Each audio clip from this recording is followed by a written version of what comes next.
Bible में एक ही ऐसी पुस्तक है जिसको सुनने से ही आप आशीषित हो जाते हो। कौन सी पुस्तक है वो? कौन सी पुस्तक है? बाइबल में एक लौती ऐसी पुस्तक है जिसको सुनने से ही आप ब्लेस्ड होते हो। बाकी सारे वचन हैं जो आप मानने से ब्लेस्ड होते हो, कि आप चोरी नहीं करना, व्यभिचार नहीं करना। लेकिन बाइबल की एक लौती पुस्तक है जो सिर्फ आपको यह कहती है कि अगर तू इस पुस्तक को सिर्फ पढ़ेगा, और जो अनपढ़ हैं उनके लिए कहता है कि अगर तू इस पुस्तक को सुनेगा तो तब भी तू आशीषित होगा और धन्य हो जाएगा। तो मैं तो आपको ये बताता हूं कि ये एक हथियार है हमारे लिए कि अगर आपको अपनी लाइफ में डाउन फील होता है या आपको लगता है कि आशीष आपकी लाइफ का हिस्सा नहीं है, और आप प्रकाशित वाक्य पढ़ें तो वचन ये कहता है, प्रकाशित वाक्य 1 अध्याय उसका 3 में लिखा है, धन्य है वो जो इस भविष्यवाणी के वचन को पढ़ता है और वो जो सुनता है और इसमें लिखी हुई बातों को मानता है, क्योंकि समय निकट है। यानी जो सुनता है, जो पढ़ता है, वो सब आशीषित हैं जब आप इस प्रकाशित वाक्य की पुस्तक को पढ़ते हैं। क्योंकि इसमें कुछ चीजें हैं जो आप मानते हैं, लेकिन कुछ चीजें ऐसी हैं जो आप मानते नहीं हैं क्योंकि अभी वो होने वाली हैं, या कुछ हो रही हैं या होने वाली हैं। तो जब भी आप इस पुस्तक को पढ़ते हैं या सुनते हैं, आप आशीषित होते हैं। तो मेरा बिलीव है कि परमेश्वर ने आज का दिन ठान लिया है कि वो आपको आशीषित करे, और आप जब इस पुस्तक को सुन रहे हैं, आप ब्लेस्ड हैं, आपकी फैमिली समेत, आपके बच्चों समेत, आपका जो कुछ भी जुड़ा हुआ है, आपका फाइनेंस, आपका कारोबार, आपकी जॉब, आपकी लाइफ, आपकी स्पिरिचुअल लाइफ, आज वो ब्लेसिंग के नीचे है, ब्लेसिंग की छतरी के नीचे है। सारे कर्ज आपकी लाइफ से रिमूव किए जाते हैं, सारे श्राप आपकी लाइफ से खत्म किए जाते हैं, सारे कर्ज आपकी लाइफ से खत्म किए जाते हैं। आमीन। ऊंचा और खड़कने वाला चाहिए चर्च। Hallelujah, hallelujah. ये बात है यीशु मसीह के जन्म के 9 दशकों बाद की, जब यूहन्ना, जिसको परमेश्वर ने यह प्रकाशित वाक्य दिया, पहली आयत में लिखा है यीशु मसीह का प्रकाशित वाक्य, जो उसे परमेश्वर ने इसलिए दिया कि वह अपने दासों को वो बातें जिनका शीघ्र होना अवश्य है दिखाए, और उसने अपने स्वर्गदूत को भेजकर उसके द्वारा अपने दास यूहन्ना को बताया, जिसने परमेश्वर के वचन और यीशु मसीह की गवाही, अर्थात जो कुछ उसने देखा था उसकी गवाही दी। 3 आयत, धन्य है वो जो इस भविष्यवाणी के वचन को पढ़ते हैं, सुनते हैं और इसमें लिखी हुई बातों को मानते हैं, क्योंकि समय निकट है। यूहन्ना की ओर से आसिया की 7 कलीसियाओं के नाम, उसकी ओर से जो है, जो था, जो आने वाला है, और उन 7 आत्माओं की ओर से जो सिंहासन के सामने हैं, और यीशु मसीह की ओर से जो विश्वासियों के साक्षी, मरे हुओं में से जी उठने वालों में पहलोठा और पृथ्वी के राजाओं का हाकिम है, तुम्हें अनुग्रह और शांति मिलती रहे। वह हमसे प्रेम रखता है और उसने अपने लहू के द्वारा हमें पापों से छुड़ाया है, और हमें एक राजा और अपने पिता परमेश्वर के लिए याजक भी बना दिया, और उसी की महिमा और पराक्रम युगानुयुग रहे। सब कहें आमीन। जहां हिंदी में राज्य लिखा है, आप उसे राजा लिख सकते हैं। ये असली ट्रांसलेशन में पढ़ रहा हूं। देखो, वह बादलों के साथ आने वाला है, और हर एक आंख उसे देखेगी, वरन जिन्होंने उसे भेदा था वे भी उसे देखेंगे, और पृथ्वी के सारे कुल अब उसके कारण छाती पीटेंगे। हाँ, आमीन। प्रभु जो है, जो था, जो आने वाला है, जो सर्वशक्तिमान है, वह कहता है, मैं ही अल्फा और ओमेगा हूं। मैं यूहन्ना जो तुम्हारा भाई और यीशु के कलेश और राज्य और धीरज में तुम्हारा सहभागी हूं, परमेश्वर के वचन और यीशु की गवाही के कारण पतमुस नामक टापू में था। ये वहां पर इस वचन को लिख रहा है जिसका नाम है पतमुस।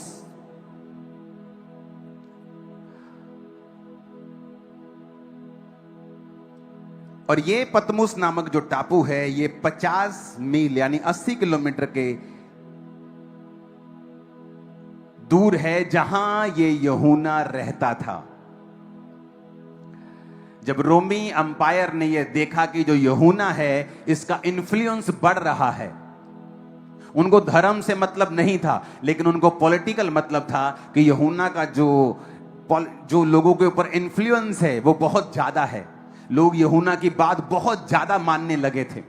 उन्हें मालूम था ये परमेश्वर का सच्चा दास है। तो लोग, जो पॉलिटिकल लोग थे, वो उससे भय खाते थे और उन्होंने फैसला किया कि हम यूहन्ना को मार देंगे। और जब यूहन्ना को मारने का फैसला हुआ तो उसको बुलाया गया और उसको जलते हुए तेल में डाल दिया गया। और हिस्ट्री बताती है कि यूहन्ना जलते हुए तेल से बाहर आया और उसके शरीर पर एक भी खरोंच का निशान नहीं था। और यह देखकर वो डर गए और उन्होंने 95 एडी में, आपको मालूम है जो 7 कलीसियां जिसका जिक्र प्रकाशित वाक्य में है, वो 7 कलीसियां तुर्की में मौजूद हैं आज। शायद आपको ये बात बड़ी हैरान होगी मिलने में कि वो इजराइल में नहीं है, वो तुर्की में है, जिन 7 कलीसियाओं का नाम इस प्रकाशित वाक्य में है। और वो आज भी जगहें वहां मौजूद हैं, वहां चर्चेस बनी हुई हैं। तो उन्हीं 7 कलीसियाओं में एक का पास्टर था यूहन्ना, जिसको प्रकाशित वाक्य मिला। और जब वो वहां पर इफिसुस में प्रचार कर रहा था और लोग उसकी फॉलो करने लगे थे, और हजारों लोग उसको फॉलो करने लगे थे, क्योंकि वो परमेश्वर का चेला था और उसके द्वारा परमेश्वर ने मिरेकल्स किए थे, और वो परमेश्वर के सुसमाचार को और उसकी गवाही को बताता था कि वो जी उठा। तो इससे भय खाकर रोमी अंपायर ने, उससे राजा ने भय खाया और 95 एडी में उसको बुलाया और जलते तेल में डाला। और वो जब नहीं मरा तो उससे वो डर गए और उसे पतमुस नामक टापू के ऊपर छोड़ दिया गया। ये पतमुस नामक टापू आज के देश, जो आज जहां पे है, उस देश का नाम है ग्रीस। और ये ग्रीस पे पतमुस नामक टापू, जो इसकी जगह इफिसुस, जहां ये पास्टर था यूहन्ना, इसको जब छोड़ा गया वहां से, ये 80 किलोमीटर दूर एक ऐसे आइलैंड पे छोड़ दिया गया जहां आज लोग छुट्टियां मनाने के लिए जाते हैं। उन आइलैंड्स के ऊपर, उन दिनों में वो आइलैंड छुट्टियां मनाने के लिए नहीं होते थे, क्योंकि उन जगहों के ऊपर कोई ज्यादा फसल नहीं होती थी। जस्ट वो आइलैंड होते थे, पथरीले आइलैंड, या वहां सिर्फ पेड़, जंगली पेड़ होते थे। बस एक समुद्र के बीच में एक छोटा सा हिस्सा होता था, और वहां उसलिए लोगों को छोड़ दिया जाता था कि वो लोग वहां जाएं और वो भूख से मर जाएं। कुछ लोगों को जिनको ये मार नहीं सकते थे या मार नहीं पाते थे, पॉलिटिकली या मार नहीं पाते थे, विरोध के कारण या मार नहीं पाते थे, या यूहन्ना के कारण जो तेल से बाहर आ गया था मार नहीं पाते थे, तो उनको ये पतमुस नामक टापू के ऊपर छोड़ दिया करते थे। तो जब पतमुस नामक टापू पे जब सब प्रिजनर्स को, जब जेल में रखने वाले जो कैदी होते थे, उनको छोड़ देते थे वहां पे, तो उनको जो पूरा टापू था, उनको टापू में एक जगह बांध के नहीं रखते थे, क्योंकि वो टापू बहुत बड़े नहीं होते थे। तो उन टापुओं के ऊपर वो लोग उनको छोड़ देते थे, और वो जो कैदी थे सारा टापू घूम सकते थे। लेकिन उस टापू के ऊपर, जिस तरह कैदियों को जेल में सरकार द्वारा खाना दिया जाता है, वहां पर उनको खाना नहीं दिया जाता था। तो मोस्टली जो कैदी पतमुस नामक टापू के ऊपर भेज दिए जाते थे, थोड़े ही महीनों के अंदर अंदर कम खाना खाने की वजह से उनकी डेथ हो जाती थी। वो कमजोर पतले हो जाते थे, फिर वो मर जाते थे। तो इसलिए कि यूहन्ना को वहां पे डाल दिया गया कि हम इसको वैसे मार नहीं पाए, तो ये अपनी मौत वहां पे मरे। और उनको मालूम था कि कुछ ही हफ्तों और महीनों में यूहन्ना वहां पे जाएगा, क्योंकि वो बूढ़ा हो चुका है, वो बिल्कुल अपनी ओल्ड एज में है। एक 90 साल के बूढ़े को आप एक सुनसान टापू के ऊपर छोड़ देंगे तो वो वहां पे क्या कर लेगा? कितनी की मछली पकड़ लेगा? कितना काम कर लेगा? क्या वो खाएगा? कुछ नहीं। तो उन्होंने इसलिए कि ये मर जाए, उसको पतमुस नामक टापू के ऊपर छोड़ दिया। और जब उसको टापू के ऊपर छोड़ा, आप हैरान होंगे, आपकी क्रिश्चियन लाइफ कई बार ऐसे फेसेस से गुजरती है, ऐसे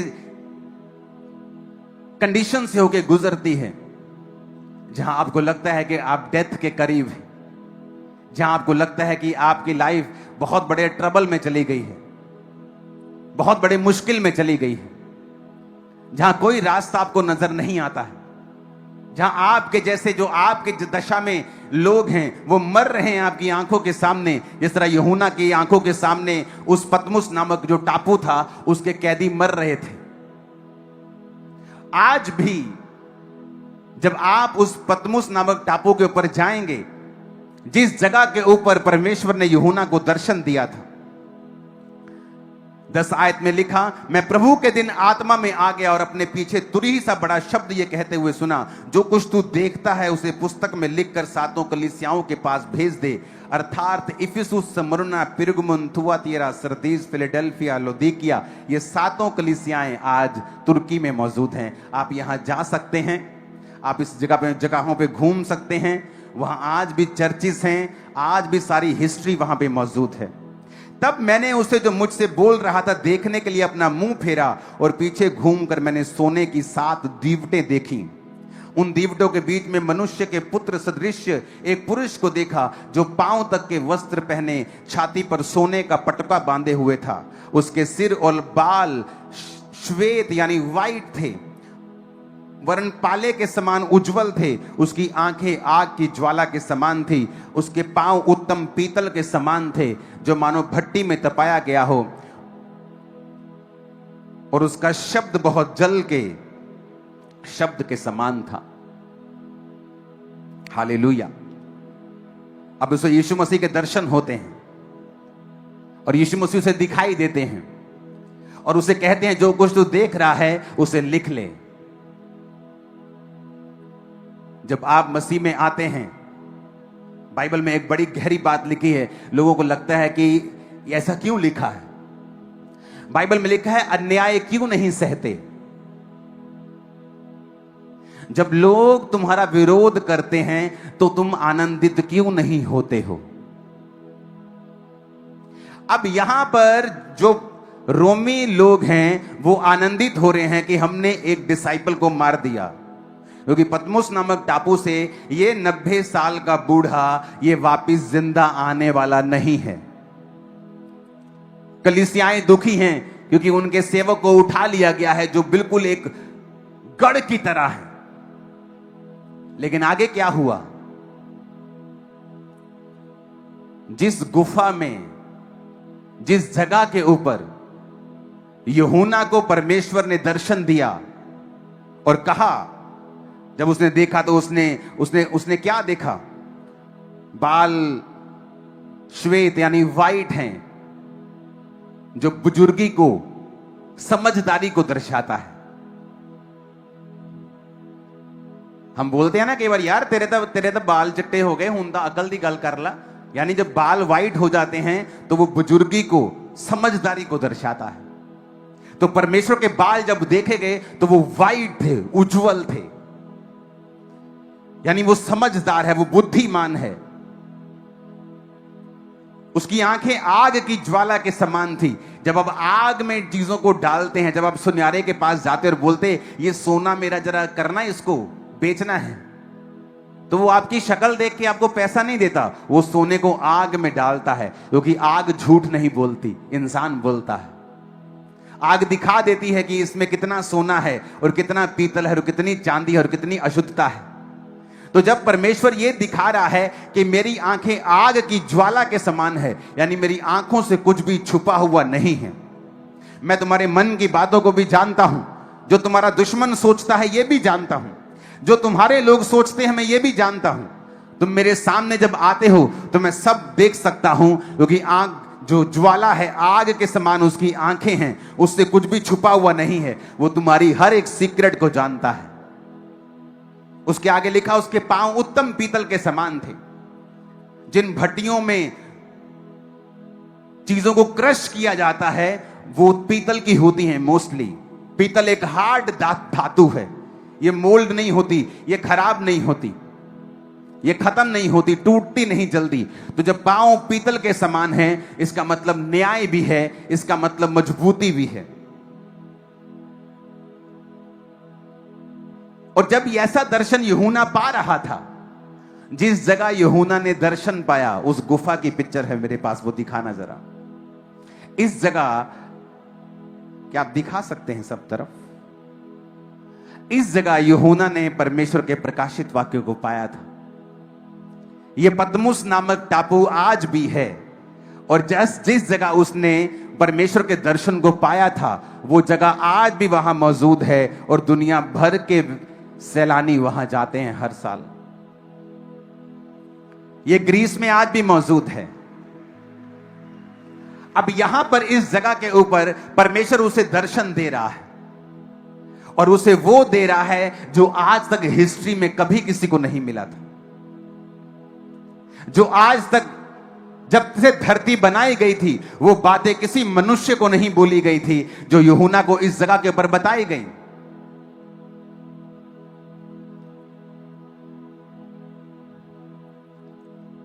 और जो परमेश्वर के दास है, जो नबी हैं, जब मैं उनसे कई बार मिलता हूं, बात करता हूं, तो उस जगह के ऊपर वो बताते हैं कि जब हम जाते हैं तो उस जगह के ऊपर एक अजीब सी प्रेजेंस है परमेश्वर की। जब उस जगह पे हम बैठते हैं, सिर्फ खड़े रहते हैं, तो सिर्फ खड़े रहने से जब हम वापिस आते हैं हमारी जिंदगी सेम नहीं होती, कुछ बदल चुका होता है। वहां इतनी प्रेजेंस है परमेश्वर की और पवित्र आत्मा की इतनी हजूरी है वहां के ऊपर। लोकेशन मायने रखती है। जब जीसस क्राइस्ट ने उस अंधे को चंगा किया तो वो अंधा अपने घर में बैठा हुआ चीखे नहीं मार रहा था, वो उसी रोड के ऊपर था जिस रोड से परमेश्वर निकल रहे थे।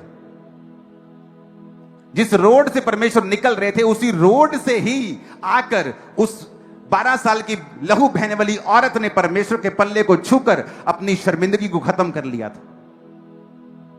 जो लोग सोचते विश्वास होना चाहिए, आप कहीं भी चले जाओ, किधर भी चले जाओ, ये रॉन्ग है। लोकेशन मायने रखती है। जिस जगह परमेश्वर काम कर रहा है मायने रखता है। एक विश्वासी को यह पता है आंख की बीमारी होने पर how to go to best doctor, best eye doctors in my area, कैसे ढूंढना है गूगल से। लेकिन जब हीलिंग की बारी हो, डिलीवरेंस की बारी हो, आत्मिक तरक्की की बारी हो, फिर किस चर्च जाना है, यह मूर्ख विश्वासी कभी ढूंढते नहीं, क्योंकि हर एक चीज के स्पेशलिस्ट हैं। लोकेशन मायने रखती है। आज भी वो लोग बताते हैं कि जब हम यहां वहां पर जाते हैं तो जस्ट वहां कोई प्रार्थना भी नहीं, जस्ट वहां पर जैसे खड़े हो जाओ तो परमेश्वर का आत्मा आपको भरने लगता है अंदर से। वो चीजें होने लगती हैं जो कभी नहीं हुई।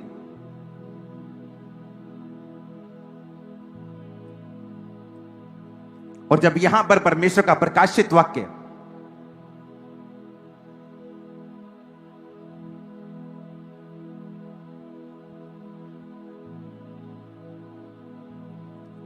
उसको मिला तो लोगों के हिसाब से वो पनिशमेंट के नीचे है, वो दुखी हो रहा है, उसको हमने नप लिया, उन्होंने दब लिया, पर वो एक ग्रेटेस्ट काम करने जा रहा है। इमेजिन,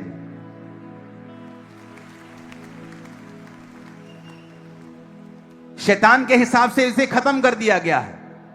परमेश्वर कहता नहीं, इस दुनिया का मालिक मैं हूं, इस वर्ल्ड का मालिक मैं हूं, कुछ भी मेरी मर्जी के बिना नहीं होता है।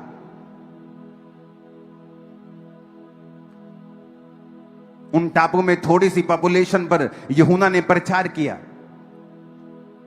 और जहां यूहन्ना को मर जाना चाहिए था भूख से, उसी टापू के लोग उसे खिलाते रहे। उसके चेले वहां पे खाना भेजते रहे। कुछ चेले वहां पे गए इंक लेके, पेन लेके, जो वहां तब के होते थे, खाना लेके, और जो कुछ यूहन्ना ने उन्हें लिखाया उसने वो लिखा। यूहन्ना जिंदा रहा, 18 महीने बाद फिर वापस लौट आया और फिर अपनी पूरी उम्र भोग कर वो मरा और परमेश्वर में सो गया।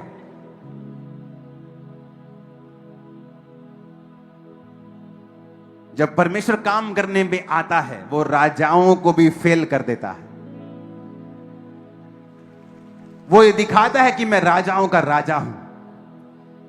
ये हुकूमतें जो चला रहे हैं, मैं इनके ऊपर हूं जो हुकूमत चला रहा हूं। जब कलीसियाएं सताव के नीचे होती हैं, उन्हें लगता है हम नष्ट हो रहे हैं। आप नष्ट नहीं हो रहे हो, आप एक ग्रेटेस्ट बीज बनने के लिए जा रहे हो। छत्तीसगढ़ की कलीसिया, मध्य प्रदेश कलीसिया, पंजाब कलीसिया, राजस्थान कलीसिया, आप एक बीज बनने जा रहे हो ग्रेटेस्ट हाइट के लिए जो परमेश्वर तैयार कर रहा है। मैं आपको बता रहा हूं, जब परमेश्वर ठान लेता है कि उसने काम करना है, शैतान को मालूम होता है कि यहां काम हो रहा है। वो जितनी मर्जी कोशिश कर ले, जितने मर्जी काम कर ले, जितने मर्जी कुछ भी कर ले, परमेश्वर के कार्यों को वो रोक नहीं सकता है। उस समय दुख लगता है कि ओह, यूहन्ना को कैसे बंदी बना लिया गया, परमेश्वर ने इसे छुड़ाया क्यों नहीं। लेकिन परमेश्वर जानता था कि मैंने इसे वो प्रकाशित वाक्य देना है जो पॉसिबल नहीं है इफिसुस में रहते हुए कि ये लिख पाए। तो परमेश्वर ने उस टापू में उसे भेजा जो बियाबान था, जो सुनसान था, जहां बहुत ही कम आदमी थे, बहुत कम खाने नाम की कोई चीज नहीं उगती थी वहां पे। बहुत कम खा कर कहीं कहीं से कुछ खा लिया, कोई मछली खा ली, कहीं कोई नारियल पी लिया, तो लोग स्टारवेशन से, भूख से और कमजोर होकर वहां पे मर जाते थे। लेकिन परमेश्वर का कार्य देखो, वो कहता है सब बातें मिलकर भलाई को पैदा करती है जो मुझसे प्रेम करते हैं, अर्थात वो जो मेरी इच्छा के अनुसार बुलाए गए हैं। आपकी लाइफ में कई बार आपको लगता है कि ये क्या हो गया, इतनी बड़ी मुसीबत कैसे आ सकती है, लेकिन आप नहीं जानते उस मुसीबत से परमेश्वर एक बहुत ग्रेट चीज निकालने वाले हैं। वो ऐसी ग्रेट होगी सदियों तक याद रखा जाएगा उससे। वो ऐसी ग्रेट होगी जबकि 7 पीढ़ियों तक, 1000 पीढ़ियों तक जाएगी। वो ग्रेटनेस ऐसी आपके स्पिरिट में परमेश्वर डाल देगा। जो श्राप आपकी जनरेशन से चलता आ रहा था, अब आपकी लाइफ में जो डीएनए वो चेंज हो चुका है, जो सक्सेस का डीएनए आपकी लाइफ में परमेश्वर डाल चुका है, वो जब तक यीशु मसीह नहीं आएंगे, चाहे 1000 पीढ़ियां हो, अब वो पीढ़ी दर पीढ़ी आपकी लाइफ से जाएगा। क्या ये छोटी बात है चर्च? नहीं, ये छोटी बात नहीं है, क्योंकि परमेश्वर जो कर रहा है वो बड़ा है। जो आपकी लाइफ में वो कर रहा है वो बड़ा है। आपको स्पिरिचुअल आईज ओपन करनी होगी और परमेश्वर के सामने देखना होगा, क्योंकि वो आपकी लाइफ में उस छोटे से दुख से, उस छोटी सी पीड़ा से, उस छोटी सी परसिक्यूशन से जो आपकी लाइफ में हो रही है, वो बड़ा कुछ करने के लिए जा रहा है। लोग निराश हो जाते हैं, उनकी लाइफ में थोड़ा सा दुख आता है, परमेश्वर के लिए थोड़ी सी परसिक्यूशन आती है, वो निराश हो जाते हैं, उनका नेचर चेंज हो जाता है, क्योंकि वो परिपक्व नहीं है। वो जानते नहीं हैं कि परमेश्वर ने उनके चैप्टर को बंद नहीं किया है। हालेलुया। वो एक नई स्पीड के लिए उसने किया है। उसने थोड़ी देर के लिए आपको रोका है, आपकी सर्विस करने के लिए। उसने थोड़ी देर के लिए आपको स्टॉप किया है, आपको कूल करने के लिए। आप डबल स्पीड से आगे भागने वाले हैं। और आमीन खड़कने वाला जी, ये शैतान के कानून।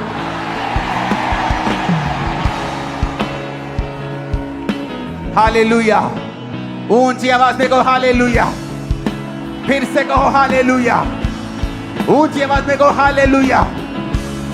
चिल्लाओ हालेलुया, हालेलुया, हालेलुया। अपने जीवन के सब शताबों के लिए बोलो थैंक यू जीसस। सब दुखों के लिए बोलो थैंक यू जीसस। सबसे परीक्षाओं के लिए बोलो थैंक यू जीसस। जो खुदाबंद बड़ा कर रहा है मेरे जीवन में, थैंक यू जीसस। ऊंची आवाज में कहो मैं आगे बढ़ रहा हूं, मैं आगे बढ़ रही हूं। ये शैतान मुझे रोक ना पाएगा, ये सताव मुझे रोक ना पाएगा। Thank you Jesus. ऊंची आवाज में कहो हालेलुया। फिर से कहो हालेलुया, हालेलुया। आमीन, आमीन। जब आपको लगता आपका चैप्टर बंद हो गया, एक नया चैप्टर खुलने के लिए जा रहा है। यह भविष्यवाणी आपके लिए, आपके परिवार के लिए, आपके कैरियर के लिए है। एक नया चैप्टर आपकी लाइफ में खुलने जा रहा है, जो आपकी लाइफ का मोस्ट ब्यूटीफुल चैप्टर होगा। ओ आमीन खड़कने वाले साथ चाहिए ऊंची आवाज के। आमीन, आमीन, आमीन, आमीन, आमीन, आमीन, आमीन। हालेलुया। जब मैं सेवकाई के लिए बुलाया गया था और परमेश्वर ने मुझे अपने आत्मा से विश्वासियों के घर दिए थे, मैं उनको जानता नहीं था। और परमेश्वर की आत्मा ने मुझे कहा था बाइक लेके चल इस गांव में। और उस गांव में परमेश्वर ने कहा रुक, इस गली के पास रुक और यहां पूछ कि यहां इस गली में कौन क्रिश्चियन है। उन्होंने कहा आप जिस गली के बाहर रुके हो यहां एक ही घर क्रिश्चियन है, पूरी कॉलोनी में एक ही घर क्रिश्चियन है, और जिस गली के बाहर आप रुके हो इसी गली में है, और जिस घर में वहां छोटा सा पीला सा बल्ब जल रहा है वही क्रिश्चियन है। और दूसरे घर में जहां मैं गया उनके पास बेबी नहीं था, वो भी मेरे सामने 5-7 गांव छोड़ के। और उस गांव में जब मैं गया और परमेश्वर ने कहा रुक और यहां पूछ कौन क्रिश्चियन है, उस व्यक्ति से पूछा यहां कौन क्रिश्चियन है, कहा यहां 2 घर क्रिश्चियन हैं, और जहां आप रुके हो ये आपका बिल्कुल सामने वाला घर, यहां यही क्रिश्चियन है। उनके घर में अंदर गया, उन्होंने मुझे जब मैंने जय मसीह की बोला, उन्होंने मुझे रिसीव किया। मैंने कहा मैं यहां रहता हूं खामरा में, मैंने चर्च स्टार्ट की है, आप आया करो। कहती बहुत मैं बीमार बहुत मेरे लिए प्रेयर कर, मेरी कुड़ी लिए प्रेयर करो तो मुंडा तो बच्चा नहीं हुंदा। मैं कहा मैं प्रेयर करूंगा आपके लिए, डोंट वरी। जब प्रेयर हुई उसके बेबी हुआ उसी साल। अमेजिंग मिरेकल फर्स्ट डे से। सुनो, मिरेकल्स होने के बाद, डिलीवरेंसेस होने के, जब ये चल रहा था मेरी लाइफ में एक सिकनेस एंटर करती है और मुझे बुखार होना शुरू होता है। रोज 103, 102, 101 क्रोसिन खा रहा हूं, बुखार उतर रहा है, क्रोसिन छोड़ दी, बुखार चढ़ गया। 1 दिन 2 दिन 3 दिन 2-3 दिन बुखार चढ़ जाए आदमी की हालत बुरी हो जाती है। ये भाई साहब उतरने का नाम नहीं ले रहे। 2 महीने 3 महीने आप कितनी पैरासीटामोल खा लोगे, आपका शरीर खराब कर देगा वो। टेस्ट होने शुरू हुए, टेस्टों में कुछ पकड़ में नहीं आ रहा है, बुखार बढ़ता जा रहा है, कमजोरी बढ़ती जा रही है। टेस्ट हो रहे हैं कि कभी किसी बीमारी के लक्षण आ रहे हैं, ब्रूसेलोसिस नाम की बीमारी है, जानवरों से आती है, इस बुखार का इलाज नहीं होता, डेथ हो जाती है। इतना मैं कमजोर हो गया कि कंघी तक पकड़नी मुश्किल हो गई। और तब मैंने सोचा शायद मेरी लाइफ का एंड होने वाला है। हमें मालूम नहीं होता कि आपकी लाइफ की जो शुरुआत होनी है, आपकी लाइफ की जो चढ़ाई होनी है, उससे पहले हो सकता है शैतान आपको डाउन करने की कोशिश करे। और परमेश्वर अलाउ करता है कई बार परीक्षाओं को आपकी लाइफ में।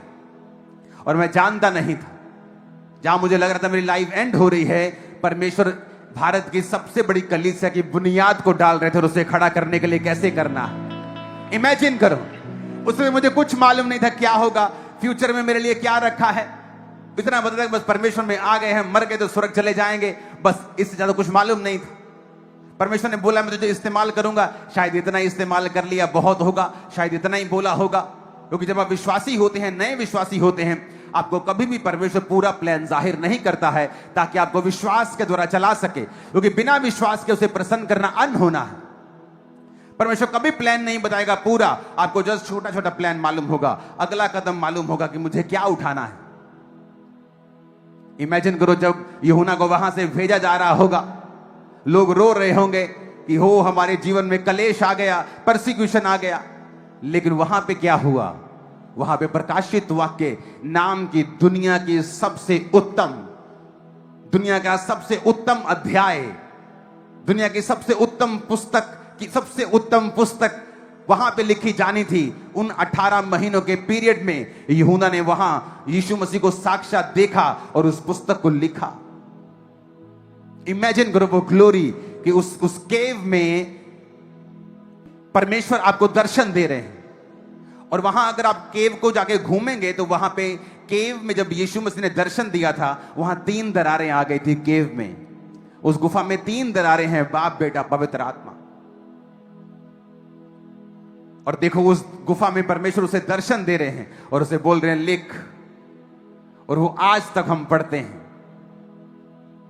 जब शैतान आपको डाउन करने की कोशिश कर रहा है, जब लोग आपको सताएं, आपको बोलें कि यीशु मसीह को तू नहीं मानेगा, मगर मानेगा तो ये नौकरी तेरी चली जाएगी, मैं आपको सलाह देता हूं उस नौकरी को छोड़ दो।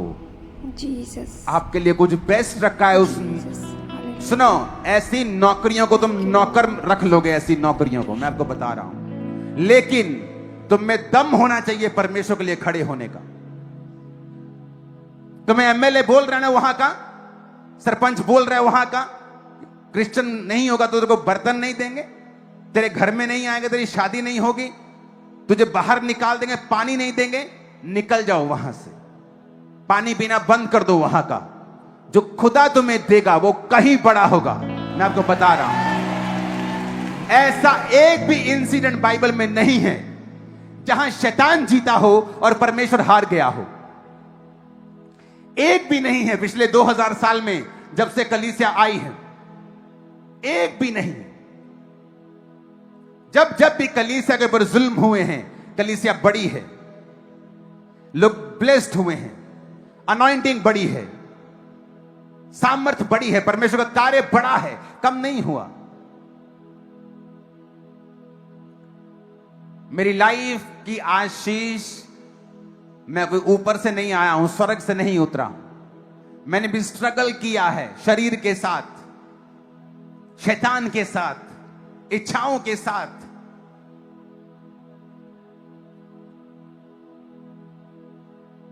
लेकिन मैंने क्या नोटिस किया है कि मैं परमेश्वर के लिए खड़ा रहा हूं।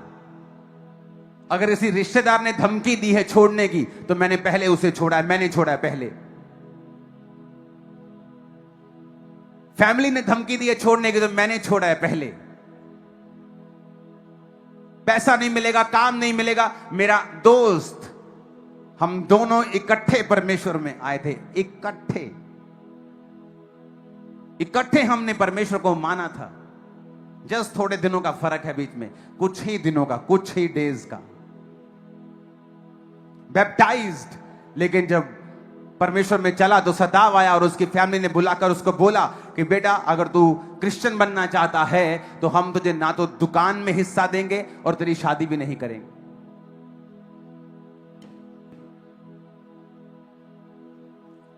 उसकी शादी हो गई 20 साल पहले, आज से 18 साल पहले। उसका सब कुछ जा चुका है आज। वो मां, वो बाप, कोविड के दौरान कोई चला गया, कोई बीमारी के दौरान चला गया, जवान भाई चला गया, अकेला रह के।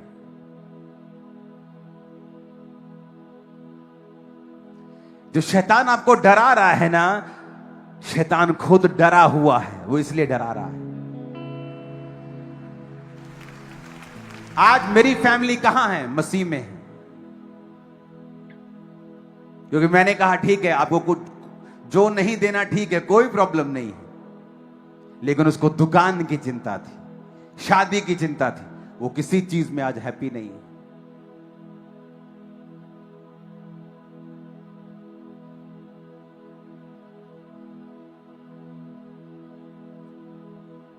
आपको लोग डराते हैं तो डराने दो उनको, उनके सताव को सहो, आनंदित रहो। तुम्हारा बाप कुछ ब्यूटीफुल लिख रहा है तुम्हारे लिए, कुछ जबरदस्त तुम्हारी लाइफ में होगा। समय दो परमेश्वर को। यहां तो इतने मूर्ख लोग हैं, 4 परसिक्यूशन आए, बपतिस्मा नहीं लेते, बोलते कल को शादियां कहां करेंगे। अरे तुम इतने तो मूर्ख हो। जो परमेश्वर कैंसर हील कर सकता है, जो मुर्दे जिंदा कर सकता है, तुम्हारी शादियां नहीं कर सकता क्या? यह अविश्वास इजराइलियों ने दिखाया था और उन्होंने कहा था हम वहां पे जाके हमने कोई बच्चे मरवाने हैं अपने। परमेश्वर ने कहा अब तुम वहां पे नहीं जाओगे, तुम्हारे बच्चे वहां जाएंगे।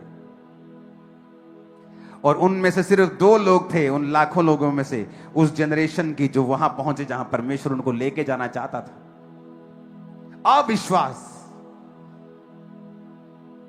डर लगता है रिश्तेदार से, डर लगता है समाज से, अविश्वास। और परमेश्वर जो ग्रेट है, जो बड़ा है, वो हमारे विश्वास से बियॉन्ड काम नहीं करता।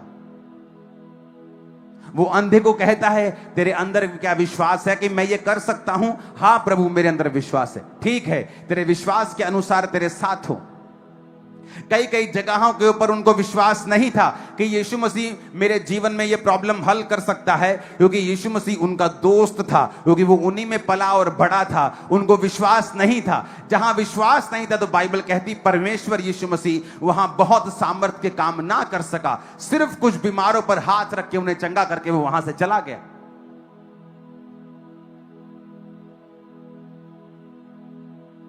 मैं कोई स्पेशल नहीं था, स्वर्ग से उतरा हुआ। मैंने सीखा है विश्वास करना। जो परमेश्वर ने कहा उसे सीखा है, उसे मानना है, आपको अच्छा लगे या ना लगे। आज कितनी चर्चिज है जो फाइनेंशियल स्ट्रगल करती हैं कि आपको स्ट्रगल करने के लिए परमेश्वर ने बुलाया नहीं, लेकिन क्या वो बोती हैं? नहीं बोती हैं। अगर एक विश्वासी, एक सेवकाई टाइथ नहीं बोएगी, वो कभी वहां नहीं पहुंच सकती जहां परमेश्वर उसके लेके जाना चाहता है, क्योंकि उसने अपने बीजों को खाया है। अपने बीजों को खाने का मतलब है तुमने अपनी फसल को खा लिया है।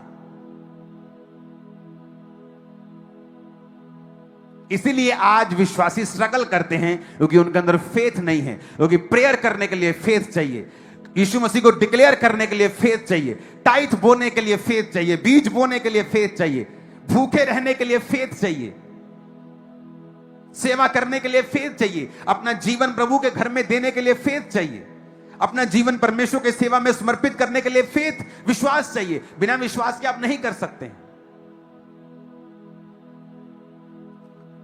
हालेलुया। अपने पड़ोसी को बोलो, एक बेस्ट चैप्टर तेरी लाइफ में खुलने वाला है। नहीं, ये भविष्यवाणी है। ऊंचा बोलो, जरा कान खोल दो अपने पड़ोसी के। बोलो, बेस्ट चैप्टर तेरी लाइफ का खुलने वाला है। अपने विश्वास को बढ़ा ले। बोलो पड़ोसी को, अपने विश्वास को बढ़ा ले। परमेश्वर के लिए खड़ा हो जा। तू अपना बेस्ट वर्जन देखने के लिए जा रहा है, जा रही है। आमीन। साथ बोल दो ऊंची आवाज में। यहोवा के हाथों की रचना में हूँ, जयवंती होकर सदा मैं चलूं। मेरी रगों में यीशु का लहू, हर पल मैं तारीफ उसकी करूं। यहोवा के हाथों की रचना में हूँ, जयवंती होकर सदा मैं चलूं। मेरी रगों में यीशु का लहू, हर पल मैं तारीफ उसकी करूं। सब बातें मिलकर मेरे लिए भलाई पैदा करें। सब बातें मिलकर मेरे लिए भलाई पैदा करें। मैं खून खरीदा हूँ, मैं रूह से जन्मा हूँ। जगत की ज्योति हूँ, नमक में पृथ्वी का। मैं खून खरीदा हूँ, मैं रूह से जन्मा हूँ। जगत की ज्योति हूँ, नमक में पृथ्वी का। ऊंची आवाज में गो, थैंक यू जीसस। तेरी बरकतों के लिए थैंक यू जीसस। तेरे वचन के लिए थैंक यू जीसस। मेरा जीवन तेरा है खुदा बाप। मैं सब सहूंगा और तेरी सेवा करूंगा। अपने हाथों को उठा, मैं अनॉइंट करता हूं आपको। उस तेल को अपने हाथों में ले लो। वो तेल एक निशानी है जो आज इस वचन को आप मान रहे हैं कि मैं इस वचन को मानता हूं और आज से मैं परमेश्वर के लिए विश्वास में खड़ा रहूंगा। व्यभिचार ना करना एक विश्वास की निशानी, चोरी ना करना विश्वास की निशानी, सताव सहना विश्वास की निशानी। अपने हाथों को अनॉइंट करो, तेल लगाओ, उन पे माथे पे तेल लगाओ। आज आपकी लाइफ के ऊपर मैं भविष्यवाणी करता हूं, परमेश्वर आपको अनॉइंट करते हैं जो इस वचन को सुन रहे हैं और मान रहे हैं, कि वो खड़े रहेंगे और विश्वास में बने रहेंगे। आपकी लाइफ का बेस्ट चैप्टर खुलने के लिए जा रहा है वेरी सून।